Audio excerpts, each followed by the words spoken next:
welcome everyone to the Hypercast. You'll notice this is our first Hypercast after weeks, 11 months. Months, something like that. Really? Yeah. Anyway, welcome to Broad Spectrum Studios Hypercast number 3, apparently. Who are you? Because these guys still don't know our voices yet. Alright. Sorry. Let's see. Who are you guys? Why are you in my house? How are you in my studio? In the house, I'm Josh Moeller, the lead prop engineer of Broad Spectrums. And I'm Jack Renard, lead digital designer. Back from, I'll give you an update on my life, but there's a reason I've been so quiet lately. I'm Neil Lee Griffin. I am the music director and composer. And we have Ambrosia in the studio today. Yay, me! Ambrosia, yeah. That's her stripper name. That's You guys what? are jerks. That's her stripper name. Her stripper name. No, I actually want to go by that for acting. Wait, isn't your stripper name Kinky Liqueur? It Yep. is. Nice. Wow. I like Amber much better than Ambrosia. Amber doesn't want her name out in public. Don't call Amber Amber. It's been in the last. I'll delete our YouTube channel, guys. Don't worry. In all seriousness, do I need to start crediting you as Ambrosia Moeller instead of Amber Moeller when we're doing all of our broad spectrum stuff? If you would, yeah. Okay, I'll do it. I got no problems with that. Yeah, I'll give you the correct spelling of her last name, too, so you can credit it. Okay. What? We're changing your last name? We're changing Yeah. her last name? How's How do I that? spell it? How's that? Mouair. What? Mouai. That's That that's literally every vowel. Moeller. Maiouyer. Yeah, only sometimes why. Only sometimes. Like every other time I sign my name. Table of contents starts with beer and ends with beer. That's our ingredients list. The No, universal we label. forgot the comedy in the ingredients list. No, our table of contents, we do have a new project to announce for you guys. Ooh, I'm excited. You will have to wait We until... will have to wait till the announcement. Yeah, until the announcement. This is the part where we're saying... When is that? Well, it's after the introduction. Good lord, you act like you've never done one of these before. You're right. And Neil Lee Griffin, who has drank less than anybody tonight, Has is no most memory. inebriated. So, What is that? Who spiked your water? so we are going Oh, he's slugging. As he chugs. Chug, chug, chug. think it's Aquafina water. now makes Vodka. vodka. Vodka Fina. So we are going to go ahead and let you know what we've been doing for the past 2 months and why we've been so quiet and why we're hopefully not going to be so quiet in the future. And that's actually going to have to make up for the fact that we totally dropped the ball. We suck. Big surprise. Broad Spectrum Studios always coordinated. Broad Spectrum Studios dropping the ball one brawl at a time. We forgot to line up a guest star for this week. So I didn't forget. We just didn't do it. we had no friends. Like everyone that we know is in this room right now. We tried to line up a guest star, and he refused to be on. He didn't want his voice projected across the internet. Apparently. Clarence Johnson. Yeah, freaking bleep. With ours. Yes. Yeah. Can't say we blame him. Yeah, I don't even want to be on the internet with you guys. Yeah. I'm out of here later. It's your studio, Neil. Oh yeah, get out. What was it? What? Tape ripping noise for Don't tape the mic. Yeah. Actually, you know what? That's probably better for everyone else. Tape the Yeah. mic. Don't worry about the rest of the That's all muffled. Do I want to know what this is? It's a condom sizer. I make my own. For those of you It's a listening at small, home, small, medium, large, extra large. Amber has just held up a glittery jelly mold with 5 holes in it of varying sizes. She found it under Neil's pillow. Yeah. I'm trying to figure out what it is. It's for your toes. It's sticky. It is. Amber's are your licking it. toe bridge that wide? Wow. You have freakishly large feet. It And stretches your toes. in comparison to the rest of your Why body. do you stretches stretch your toes? So, I've got small feet. He's got girl toes. But they He don't has small stretch my feet, toes. That means and- I have fat feet. and we will be wrapping up with a review of a actually relatively new movie. It is The Tall Man. With Starring- Jessica Biel. Yes. Woo! Jessica Biel. Spooky. And a bunch of other people. You may remember her. You may remember her from such hits as Seventh Heaven, Seventh Heaven. The Tall Man. The Tall Man, and whatever they put on the back of her case. Total Recall. Yes, the Total Recall remake. And Colin Farrell's not a real actor. Yeah. Oh, That's there goes true. the other 3%. Really, 3% Colin Farrell fans. Like, I didn't know Colin Farrell watched our channel. Right. Ha ha ha ha. All we the have a Alexander grant. fan base is gone. Yeah. Thanks a lot. Me. She was also in I Now Pronounce You Chuck and Larry. She's yeah. been in Texas lots of Chainsaw stuff. Massacre. That was on the back of the case. Anything Next with Nicolas Cage. anything that's a remake. The She's in Illusionist. The Illusionist Yes, was probably my Easily favorite. the best. I really like Next. So, I really So do I. You let Nick in. I'm a magician, and I do illusions, and I can see the future. That wasn't Next. That So do was I. a combination of Next and Yeah, The Illusionist. Yeah, I know. yeah. So our guest star this It's Nick. He can do anything. Our guest star today is Nicolas Cage. Yes, as you can hear. He's being channeled through Neil Lee Griffin. And we just picked up a Ouija board for $22.99 at. You know, in all seriousness, we did go to It Toys glows R in Us the dark. because we heard that Toys R Us had a Ouija board. We looked at it, and it was freaking $22. You know, $22.99 for a piece of like a cutting board, Yeah. with a bunch of letters And a stamped on it, magnifying and a glass. magnifying glass. However, moving along with an update on what is going in all our lives. As you know, it's been a couple months since our last podcast, and there's been reason for that. I'll go first. Since, What is that reason, Jack? the reason Jack is, ran away. I did run away. He joined the circus. They rejected my application. Oh man. Yeah, on the account of he did not have a tail. Oh man, that's And no talent.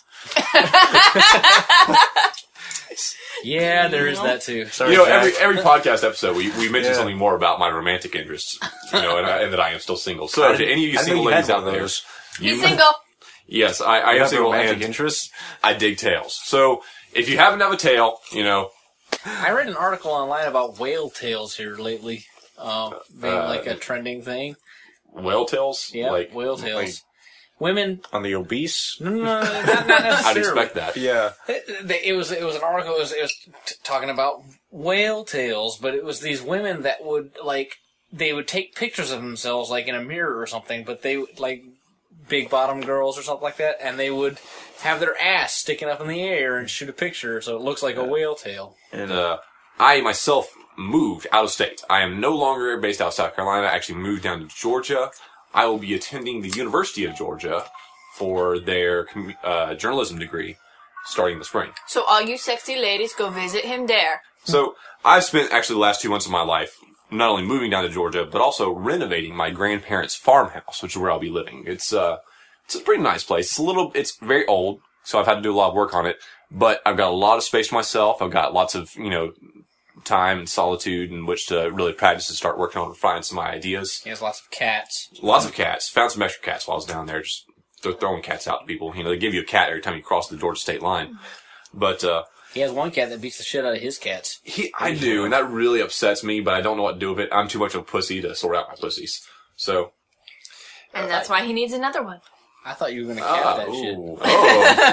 Amber got me there. So, Wow. so it's a good setting for me. Actually, it really is like the start of most supernatural thrillers out there, where this guy moves to a new town and there's this old abandoned house and And a hot girl. We're waiting for you out there. Yeah, He needs the hot girl for his story The life. hot Dixie Yeah. girl that will run upstairs in high heels when someone's chasing with a machete. right, that kind of girl. Granted, it is only kinky, so the machete will not actually hurt you. Whoa! I feel like What? have you guys run this past any of my PR agents? Because You have a PR agent. I was trying to say that, just the setup, the fact that I'm out there living in a farmhouse by myself is the perfect setup for, me to meet some, supernatural, folklore legend out there. And Maybe he the needs tall it. man will kidnap your Yes. cats. The Slender Man, perhaps, or the Scarecrow. Or the rake. Ooh, the Ooh, rake. rake. He is the rake. And we do love folklore. We do We love folklore. do love folklore. But that's what has been going on with me lately, and I'm finally almost in my renovations, so I'm starting to rev back up into the video production side of things. You guys will start hearing more from me very soon, and Broad Spectrum will be resuming its weekly schedule of updates. So, What about everybody else? Well, I've been down there with Jack helping him renovate his farmhouse. You have, Josh. I've actually been furthering my education. I got engaged to my wife of 5 years. We're to be married 5 years ago. Awesome. I've been waiting for my invitation for that still. Well, yes. Anyway, that's my biggest update, I suppose, is I quit my very good paying job in that was turning my hair gray. You mean your indentured servitude? Yes. Yeah. No, that was straight up slavery. It was cool. At some unnamed company. Telecommunications. And on some, we'll say no more. yeah, exactly. A big one. Yep. Anyway, It's a big one. I quit my job 6 months ago so I could pursue my education. Yeah, so I finally graduated, top of my class, and I'll be going into a metalworking field. Also, I'll be going in broke off my ass because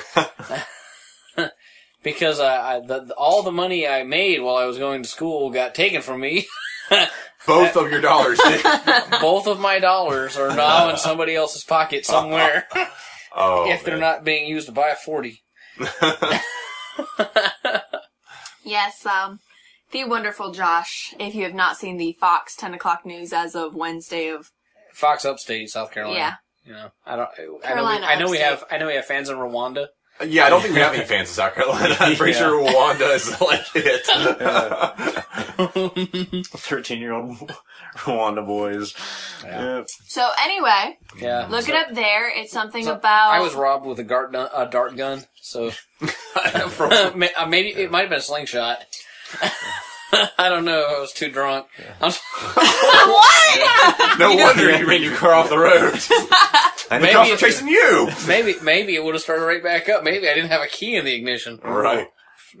The guy who robbed me is not a fan of broad spectrum, or he would know that I had less than what I had on me. Like, anyone that's followed broad spectrum knows that we're starting artists. Anyway, I got robbed. My car broke down, then somebody thought because it was a good idea to rob somebody whose car broke down because they apparently had plenty of money on the account of they spent nothing to keep their car running. Yeah. They were wrong. I'm actually, a billionaire, but I just drive around this piece of shit car that breaks down on the side of the road because, it's kind of quaint. I like the look of it. The paint job's nice.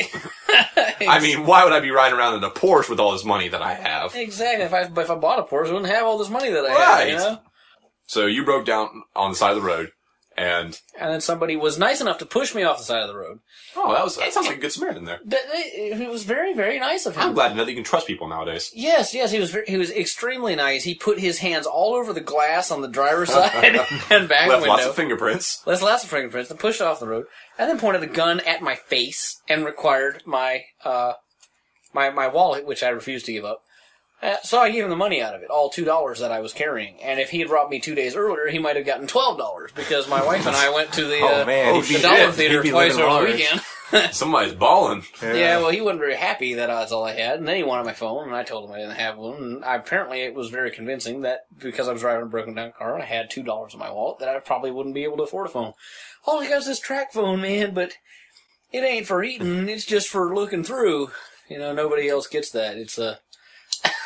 It's a Josie Wales reference. Never mind. Oh, well. It's a Hard Rock Candy thing. We all dislike Westerns around here, unfortunately, because we try to think that we're tolerant and we don't just write off a genre, but none of us are big Western fans. However, except you like Fistful of Dollars. And Josh and I were having this conversation, actually, while we were in Georgia. This was, I think, what we were talking about when the cops showed up. Yeah. That we don't really like Westerns, but then we'll be like, oh man, I love Unforgiven. Or Tombstone, or... It really came down to... most of us here are big gamers. And one of the big games that came out like it might have been 2 years ago, maybe last year, I don't remember. I refused to play it because it was a Western game. Oh, I know what you're talking about now. Red Dead Redemption came out, yes. And I was like, no, I don't give a crap. I realize it's like Grand Theft Horse, and I like Rockstar, but I'm not going to play a Western. And then it got like a perfect 10 in like every magazine I read, and then... they released the Game of the Year edition, and it was $20 cheaper, and I was like, I can't not play a perfect 10 that was a Game of the Year edition, and I love it. Yeah, like, but game companies buy our view scores at this point. I mean, look at Mass Effect 3.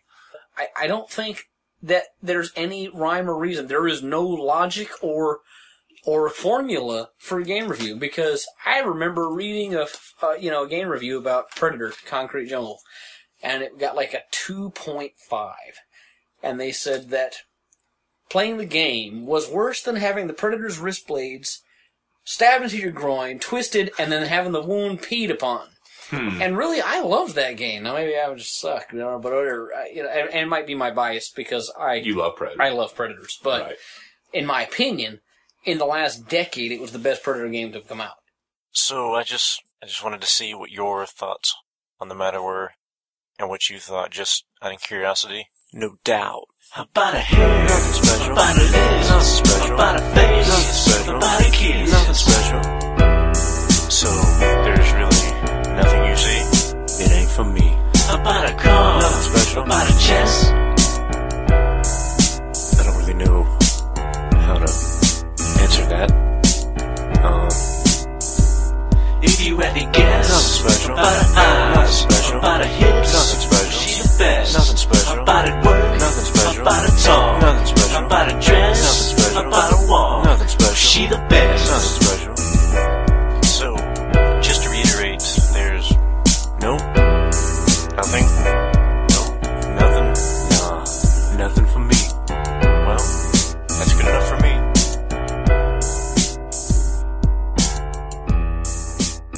And the first announcement, which has nothing to do with what we were just talking about, actually, quite the opposite, actually, is another comic dub.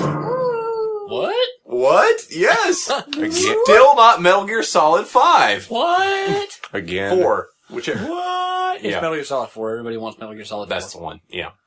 Still not that. It's not gonna happen. You know, and the funny thing is, it's like, we did the Metal Gear Hyper dubs, and they were wildly popular, thanks to Peachy Fruit, thanks to our collaborative voice actors, such as Sword VA and Chris Nazarelli and Amtrax, and really great, you know, definitely our biggest hit. So we went and we did another Hyper dub, we did Flintlock, which hasn't really taken off as well yet. Oh, that's because you didn't animate it as well as you did the other one. I did not animate as well. And, you know, more animation is coming to the future. I was trying something new there. I was trying to be really cheap on the animation and just let the voice acting do all the work, and it did not turn out as well. So, new episodes of Flintlock will have a lot more animation. Don't worry about that. Woohoo. But because that wasn't enough, we're like just still beating this voiceover comic horse absolutely to death, and we're going with something else. However, this is hugely different from both the Metal Gear Hyper dubs and Flintlock. It's a Hugely different. total tonal departure for us, because it is actually Gunner Creek Court.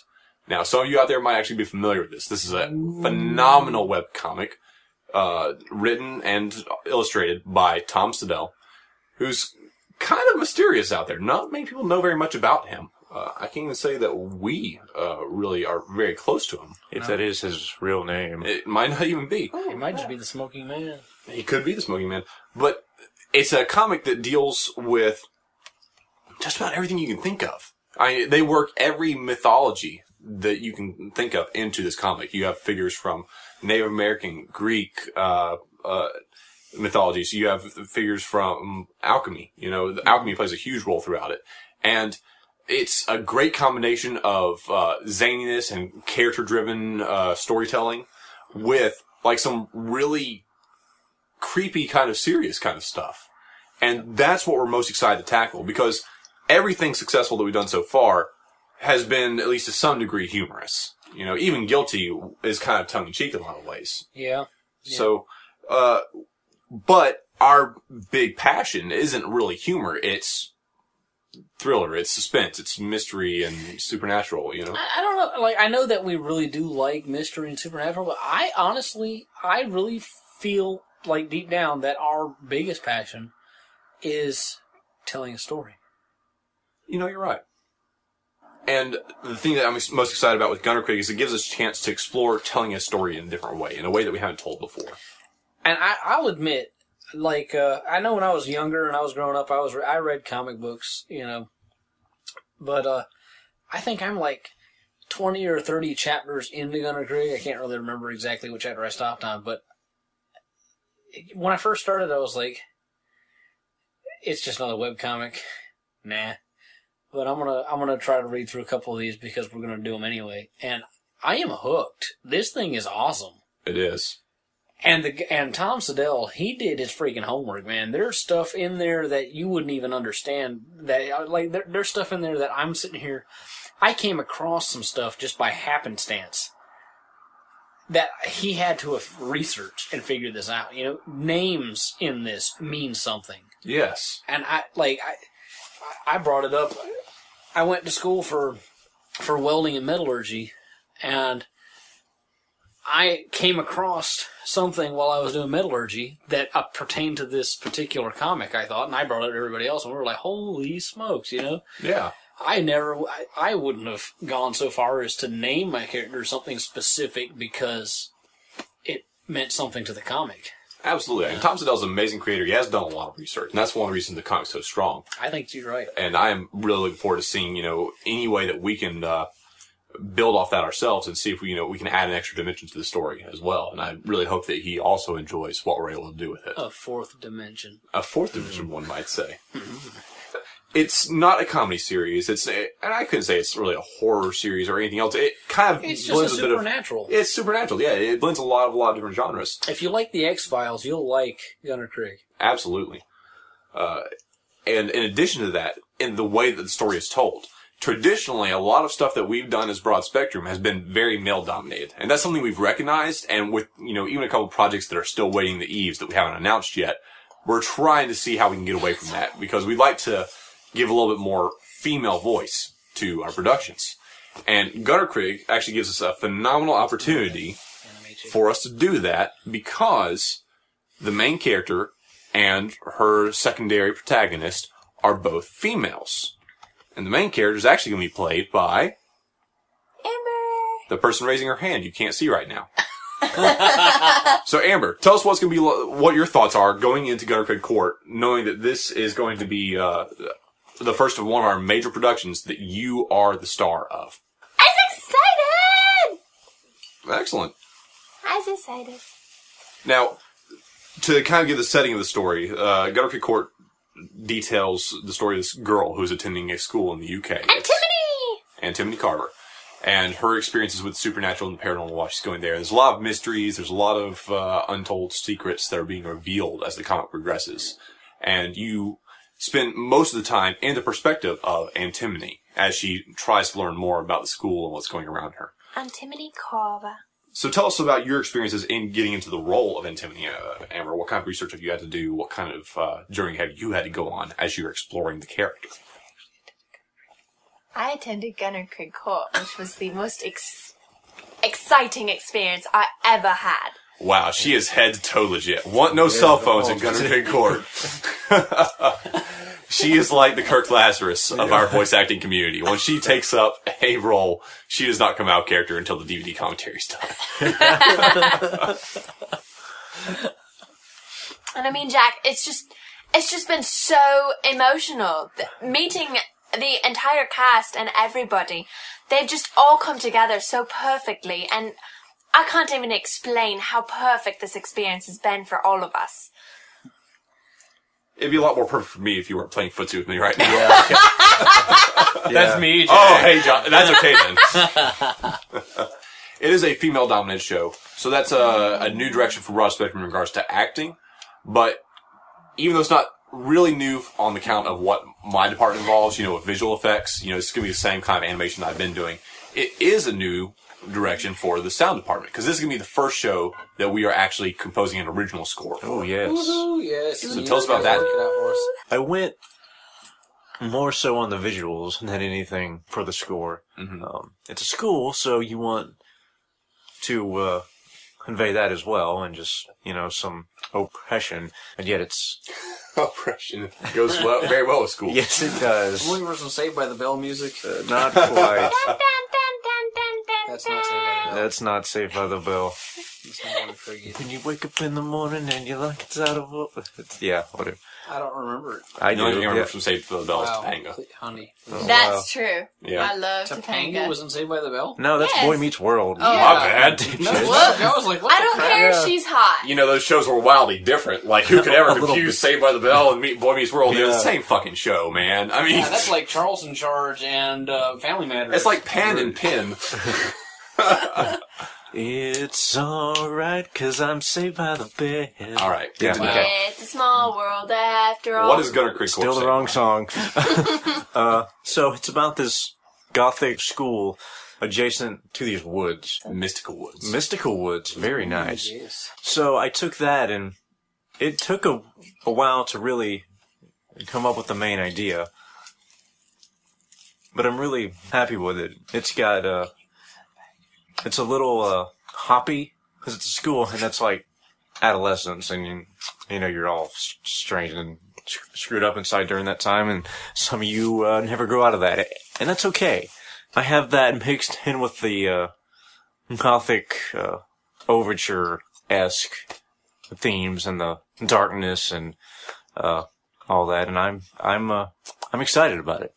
I'm very excited about it too. Let me actually point out one of my biggest things that I'm a fan of in the music samples that you've already given us for Gunner Craig.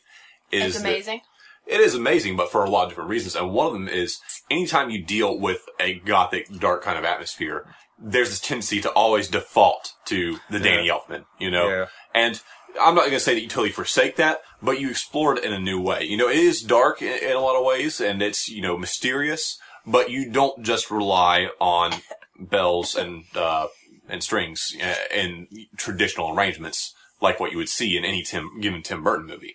I am actually hearing something new in this, and I really like hearing that. Thank you. Second announcement of the week, I'm actually going to let Neil take over because this was his baby.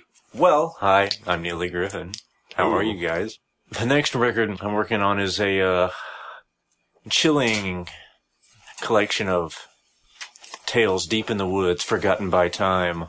It's like you're taking a stroll through a haunted forest filled with fog and spirits. Fog and spirits, awesome. Yes, and hearing folklore about the world in this wooded area, and you'll never know what you'll run into around the next tree. Something might be hiding. It might be a witch. It might be a scarecrow. It might be a ghost. It might be old Jack-o'-lantern himself. You never know. I know. I wrote it. I don't. Since we all like folklore, and I'm listening to Neil describe his album in his Barry White voice. Can't get enough of your scares, baby. No, when I was younger, I had a good friend who was from the Philippines, and he told me that in the Philippines they had this, I guess it was a superstition, but everyone believed it. Ooh, and they said that if you were ever alone walking through the woods and a tree whispered your name, you never turned to acknowledge it, or something would take you and you'd never be seen again. Wow. I'm using that. Why didn't you tell me that earlier? Yeah, I didn't really think about it until you started talking about the scary forest and shit like that. But he was just a kid, but he was telling me about it. He said in the Philippines we believe that if you're ever alone walking through the woods and a tree whispered your name, you don't look. You never look at the tree. Wow. And I said, why? And I said, he just kind of shrugged his shoulders and said, you don't look. Oh, if you turn, they believed that demons would hide in the trees. And if you turn to acknowledge them, they would steal your soul. Wow. So, for those of you who are still unfamiliar with Neil's music, I understand that you've got a lot of the same kind of very varied kind of taste, where you've got some instrumental tracks, some traditional like songs, some more like almost like spoken word set of music, right? You know, where you're telling a story. Yeah, it's a narrative. And one thing I want to do, aside from Scarlet, was to take it back to really rootsy music. And everything now is electronic and dubstep, and it's just... Blah, blah, blah. Yeah, I'm sorry. Dubstep is not music. Oh, snap. There the went rest our of our entire band 13-year-old male population. God damn it, Neil. I can't do it. If anybody No. has not heard one of Neil's albums, one of the things that I really do like about them is the fact that they're not just a series of songs that make no sense to follow one another. It's almost like picking up a copy of like the Telltale Heart on tape or something, with some music thrown in to kind of help you out there. Yeah. All of his all of his really good stuff is like from beginning to end is a story that you close your eyes. Don't close your eyes if you're driving, but you close your eyes and you can see the story unfold. And he's always been, as long as I've known him, he's always been real big into being able to, he wants to tell a story with his music. And I think he does a damn good job with it, so. Thank you, Josh. Now, as far as release dates, you can expect to see Gunner Kid Court Episode 1 air 1 week from whenever you're listening to this podcast. And the Tangle Wild album sometime next year.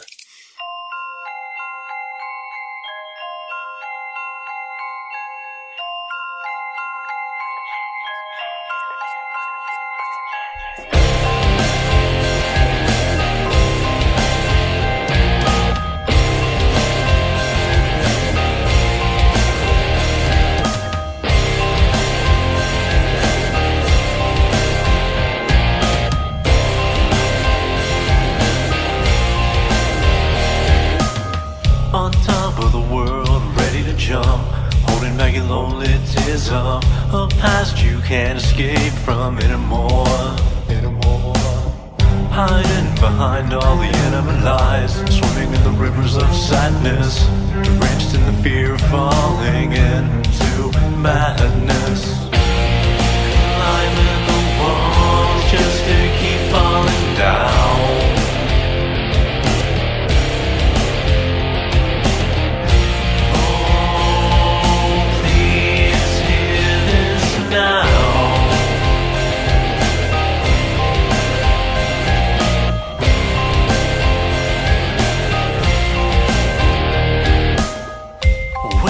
Once upon a time, dressed in ribbons and bows, high up in the clouds so we all will know.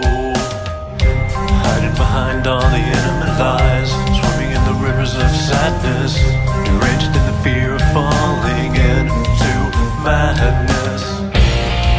Climbing the walls just to keep falling down.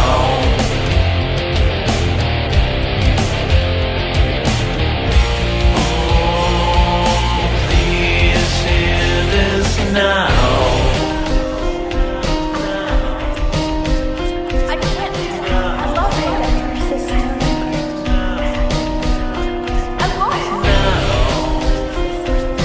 love it. Listen to you.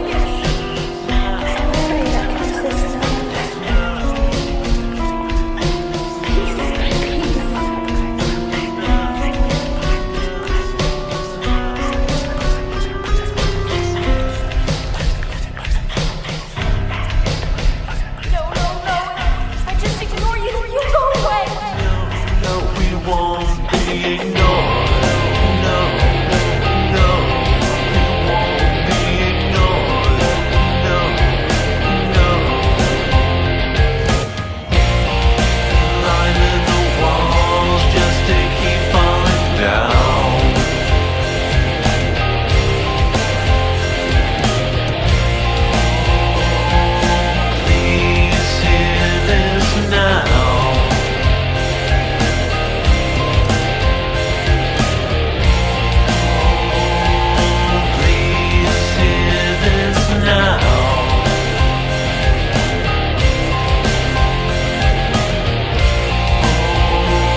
Moving on to our review of the week. All right, we love movies. We do love movies. And this week we're reviewing Metal Gear Solid 4, the movie.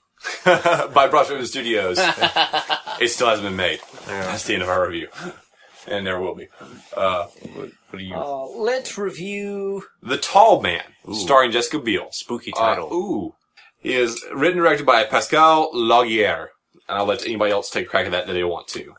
Laugier. Yeah. We are apologizing, Pascal, on the off chance that you are one of our 233 Yes. 13-year-old male subscribers. This is a good film. We loved it. We did very much enjoy it. And I'm pleased that the marketing for this film was actually quite misleading. I'm not going to go into spoiler territory, but if you go onto YouTube and you look up a trailer for The Tall Man, you may find that it's just, your standard, run-of-the-mill horror film, somebody chasing a woman, blah, blah, blah. Exactly. Yeah. And they depart wildly from that, and I'm very thankful for this, because it was nice to see something new for a change.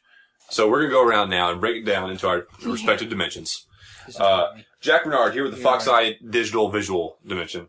I was very surprised that the cinematography actually was active in this movie. Yes. Because, for Skeleton Key, I really didn't have much to say about it on account of it didn't get in the way, but it didn't really do anything. It was transparent. You didn't even notice the cinematography happening. But with regards to the Tall Man, every shot was a slow zoom. And I haven't seen that since Star Wars, okay? And to be fair, I can't really say that it helped Star Wars. However, for the Tall Man, it did. I liked it. It gave a sense of motion, of focus. Naturally, whenever you're doing slow zooms of shot, you're forcing someone to look towards the center of the screen. You're directing their attention. And almost in the same way the magician misdirects you, he calls you to look in one area when something else is going on, it was kind of indicative of the whole movie. That it was trying to misdirect you. It's trying to force you to look at something, and really something else is going on underneath it. There's something that you're not even looking at off the camera. Yeah, I missed that a couple times. Yes, and Amber actually caught it. Yeah. Even though she's the most inebriated of us right now. So, I love you guys. in regards to cinematography, just with regards to the camera shots they use, the zoom to zoom to zoom, it was a little disorienting for me at first, but it did work for the film. It helped the film flow. It helped set the pace of it. And also, I really want to give their DP a big round of applause because they shot in some very difficult conditions to shoot in. There was a lot of shooting at night. There was a lot of shooting in the fog. And both of those are things that are very difficult to capture effectively on film. And they did a good job with that. So I was very pleased with that. With regards to the story itself, it's a thriller, and I like thrillers. I like the way it turned out. However, it's very different from a lot of the thrillers I'm used to. Christopher Nolan is one of my favorite directors, and if you watch one of his films, or M. Night Shyamalan, you'll find yourself being told a story, okay, a very definite story, and then you'll find out that there's an underlying story or some basic fact that you presupposed about it was untrue, okay? So you're told one thing, and you find out later on that that's not the case, all right? That's not how The Tall Man plays out. The Tall Man plays out where it starts off, you have a general idea of what's going on, and then for the entire middle of half the movie, you're just lost. You really have no clue what's happening, and it keeps you in the dark. It keeps you guessing all the way throughout. You have nothing to go on. You don't know, you don't have any presupposed facts. So it's not a movie like Signs or The Sixth Sense where you're automatically assuming a basic truth and then that truth is changed. It's a movie where you're given no truth. You're given no context and you're asked to watch these events develop and evolve in front of you. And it was a new experience for me. I really enjoyed getting to see something fresh from that. But the story itself in this particular movie was captivating. It was awesome. And here at Broadspoken Studios, folklore is just a major factor of our lives. I think Absolutely. we all really enjoy and really get into all the different myths and everything. And the fact this movie develops a folklore that, you can wiki walk this thing, the Tall Man, the Slender Man, and they took this folklore and built a movie around it. So just knowing the folklore of the Slender Man, watching the Tall Man, I was like, even if this is horrible, I'm going to sit it out. But from the get-go, I couldn't look away. This was a good movie. Yes. As far as breaking it back down to my department, as far as set design, we haven't really reviewed anything up to this point, including this one really, that kind of takes set design to a next level. We haven't done anything that's futuristic or paranormal. Well, not so paranormal, but fantasy. Something that requires a lot of work to make a set look not real, because this is still kind of... We'll review Labyrinth next week, Josh. Oh, thank you. Yes, it's myth and it's folklore, but you're trying to tie it to something very real, to make people really grasp it, to make people want to understand what's going on, to make people emotionally attached to the idea of what's happening. Good point. I saw that. And you cannot do Pan's Labyrinth with this movie and make it grab at a person's emotional state, to make it reach and touch a person's heart. It's relatable. It is. Yeah. And I think they do a very good job capturing just everyday something people would recognize and relate to. So, the audio in The Tall Man. I like the music. It was there just enough to set a mood, but the story of it was so gripping, you really didn't need a lot of themes and suites to carry you It kind of along. permeated the entire thing. It was very atmospheric. Yeah. I'm not being an audio guy myself. I guess I kind of just bank on Neil's going to listen to the audio, but outside of the actual physical dialogue, I really didn't notice the mood being set by music, and it probably was. But so if that's the case, then it was a very good job, I thought. Right, it's just setting an atmosphere more than trademarking it. And I love trademark themes. I'm a huge fan of those. But with this, if it had a theme, I'm sure it would have worked and very just recognizable. It's like, oh, that's from The Tall Man, and that's fine. On the other side of that, the drama and the story was so heavy, you didn't really need anything to explain to you what's going on or where we are or who we're looking at through the music. It's just, you're so into it halfway through and so just on your head about it that you don't need any themes holding your hand to show you where you're going. As far as the acting aspect of it, I wasn't really that impressed. Really? Really? It's a drama, predominantly done by women. And Naturally, we are very dramatic. There's nothing Oscar-winning about that. You're showing the drama aspect of having your child taken away from you. That's basically what this movie is about, is 18 children go missing from this town, and you've got the different women of the town, how they react differently to it. There wasn't a whole bunch of dynamic to it. It shocks me that you say that, but I also, at the same time, I see where you're coming from. It's like the old joke about, if Tim McGraw is in a film where he plays a redneck country singer, then he's not really acting. He's just being himself. So if you're, putting a woman in a very dramatic role, there's not as much chance for her to act. However, for me, something that I really liked about the acting and really shone through for me was, yes, it was a very female-dominated performance, and also it was a delightfully free of sexuality performance. hey, That is true. That's a good I didn't observation. see any objectification of a woman. I didn't see any kind of... I never saw a woman kiss a guy the entire film. And that was nice. I can't remember the last film I saw that a woman was not a love interest of somebody. a That is thriller true. at that. No, I'd say the best acting performance in that movie was the character, the actress that played the character Christine.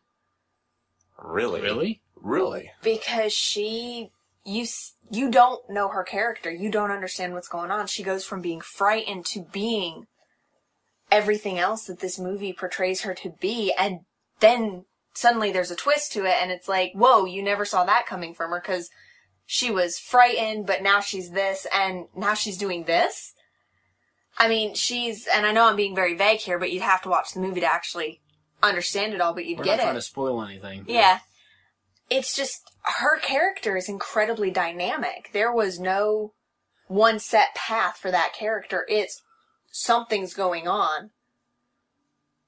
And you know it from the first time you see her, but you don't know what it is until the end of the movie. Once again, like Amber's first statement there. Like, it takes me aback when she first says it, but as she explains it, I actually do see where she's coming from again. Because of all the characters, Christine was the only one that legitimately changed throughout the movie. Even Jessica Biel, who had some pretty major plot developments, she still kind of acted like the same person. And Christine was the one that you saw on several different ends of the spectrum. Whereas every other character, they had a character and they stuck to that character all the way throughout the movie. There was no development to anybody's character. And it was only the story that, gave you more context to what the character, but they acted the same throughout. Yeah. And Christine did actually change her persona as the movie went on. Yeah, she's the only character that actually had a character. Everybody else was somebody they stuck in the film, and they played their role. So, my opinion on it, she was probably the best as far as acting is concerned. Overall, the movie was good. As far as just coming straight from acting, though, I mean, the guys acted like guys. The girls acted dramatic. And there was no real dynamic to anybody but Christine. So check that out. The main actress who is very widely known and very popular as Jessica Biel was not the best actress in this movie. And to be fair, I don't know that I share Amber's opinion exactly, because I really do still like Jessica Biel's performance. But I'm not saying any of them had a bad performance. I'm just saying as far as... Character dynamic? Yeah, a dynamic to anything, and actually being able to say, you get an award for this, or you should be nominated for anything. The only one in that is somebody who actually shows development of a character and the different dynamics that it plays. And I'm not going to try to undermine your opinion here, but do you think personally that kind of prestige goes to the actress herself, or to the director, or to the person who wrote the script? In this case, the same person. Yeah. It's kind of got to be in the right place at the right time and get the right role. Because I really feel like, I feel like if she did her job well, then she was a dynamic character the way that you saw her. But I don't feel like that she was in any better a position than anyone else to have been the best actress in the movie. I don't know, because Jessica Biel had so much input into it. And she's done some really good stuff. I've 99% of the time been really impressed with her ability. And this just, to me, felt very mediocre. And she's the one working on the script. She's the one developing the whole dynamic of, this is how I want these things to go. She had a lot of say in the making of the movie. She was one of the producers. Yeah. So the problem is we'll never know how much she actually had to do with it. Like, when someone's listed as a producer, that could literally mean they edited one line of script, and that makes them an executive producer. But the point is, you don't know how much if she was had involved. any say in it, and she was involved in it,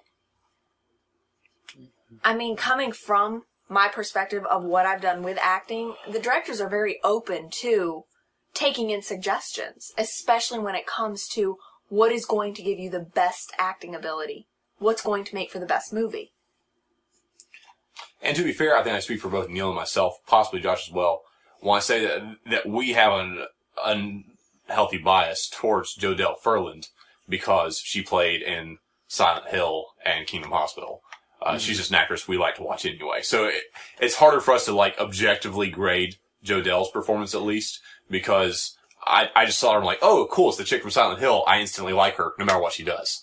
So, honestly, Jodelle was, for not speaking in the movie, her character's a mute. She's incredibly dynamic, too. Well said. And maybe that's kind of the undershadowed part, is the fact that she doesn't talk. You don't really see anything about her. I think she does a good job because being a mute, it's hard to develop her character, and she does a good job with it anyway. Well said. So, breaking it down to numbers for anybody out there that's too lazy to actually listen to the full review. As far as cinematography goes, Jack Renard gives this film 3 dimensions out of 4. I do really like the fact that they used a lot of active camera work. They made sure that the camera was a part of the storytelling. I like the fact that they did such a good job with the different shooting effects and the weather effects that they had to use, which were very important to the ambience of the story. And dark. Very dark, yes. So, definitely above average. It's still not something I call phenomenal, like, even Star Trek, even though the Dutch angles threw me off of that, the new Star Trek, I really did like it. It was an integral part of the storytelling. It would have been the same film if they hadn't done the same camera work. And I don't know that's necessarily true for The Tall Man. I feel like, as much as I liked the effect that the many, like every shot being a zoom shot had on the film, and how they tried to put you in the mindset of each character with the different camera types, I don't think that it was necessary to how this film was told. So I can only give it 3 dimensions out of 4. How about the transitions? The transitions were also, I forgot to mention that. The transitions were very good. It was very refreshing to see something that wasn't just a simple wipe or a fade or just a simple cut. They used some clever transitions, and I really like that. That's a personal thing that I just like. Yeah. So 3 dimensions out of 4 on film.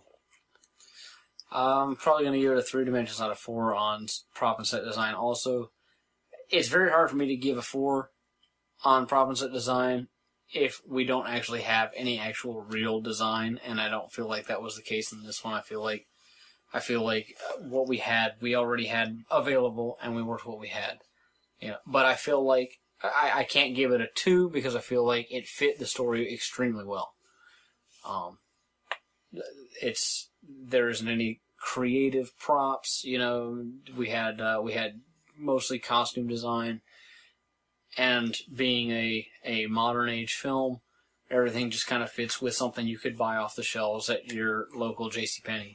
So, I'm going to say a 3 out of 4 for prop and set design. Okay, the sound, I am going to give it a 4 out of 4. Todd Bryanton, I'm going to hand it to you. As a composer, we want to have our stamp on it. I've got to hand it to Todd for knowing when to just hold the movie. You know, and just sort of step out of the limelight and hold it to the audience and be like, here it is. I'm not trying to be in the way.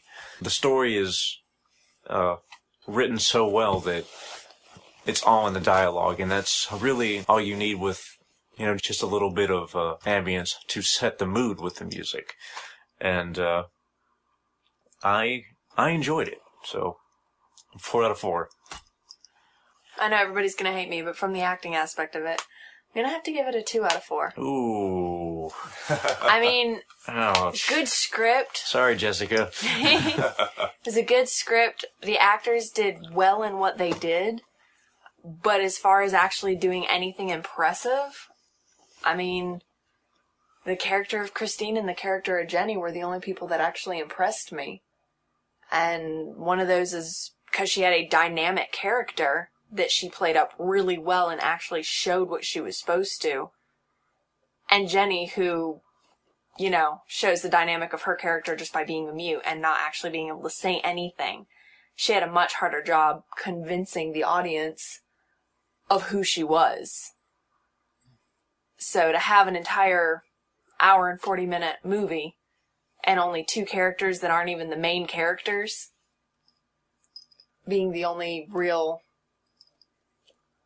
exciting talent, I guess, that I saw tonight, it's going to be a solid 2 out of 4. Well, there you have it, guys.